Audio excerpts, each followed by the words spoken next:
Africa Content TV. Up national Progress. Progress. National. You do for me. I do for you. Aluta. Continue. Ẹ ṣé púpọ̀ gbogbo Nàìjíríà.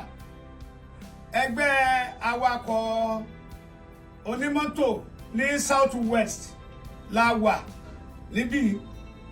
Tá dẹ̀ ṣèlérí tí gbogbo ọmọ ẹgbẹ́ wa delegate mẹ́rin la ní state kọ̀ọ̀kan. Gbogbo wọn ló dẹ̀ wà níta níbí. Tá a máa tèmi báyìí Èkìtì state lèmi ti wá. Orúkọ ti tèmi ni Joseph Falọpẹ́. Tí gbogbo èèyàn mọ̀ sí ọlọ́fọ̀ ọ̀rọ̀ nípínlẹ̀ Èkìtì tó jẹ́ alága onímọ́tò gbogbogbò nípínlẹ̀ Èkìtì. La wá fi tọ̀wọ̀tọ̀wọ̀ pé ọ̀gá wa president elected tá ṣẹ̀fẹ̀ yàn ní tuntun yánranyánranyánra tí gbogbo wa máa dìbò fún. Ìdí ẹ̀ tá fi wá bí tá fi wá pé báwọ̀gá wa Dúpẹ́ Ayọ̀ nìyẹn. Up national. Progress. Progress. National.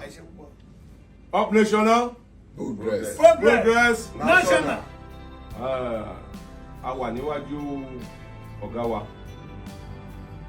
Alhaji Akinsanya Muslim MC Oluomo,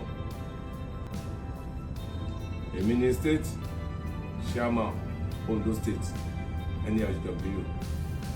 Àwa la gbé láti endorse MC Oluomo as the incoming president of NURTW, Federal Republic of Nigeria. Thank you very much. Orúkọ tèmi ni Mustapha Ismaila, aka Yaro, the acting state chairman Ogun State NURTW. A wà nílé ọ̀gá wa Dr.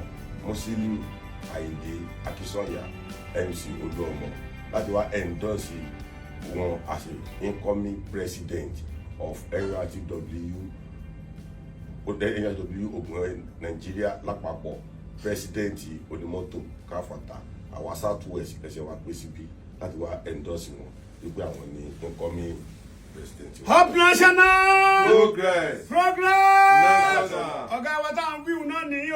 Bẹ́ẹ̀ni. Ọ̀gá wa tá ń sọ náà nìyí o. Ẹ ti rí Ṣé ti rí báyẹn o?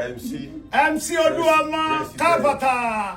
The president. Oluomo. The president NURTW for Nigeria. Alhaji Chief MC Oluomo. Congratulations, you. Thank you, sir.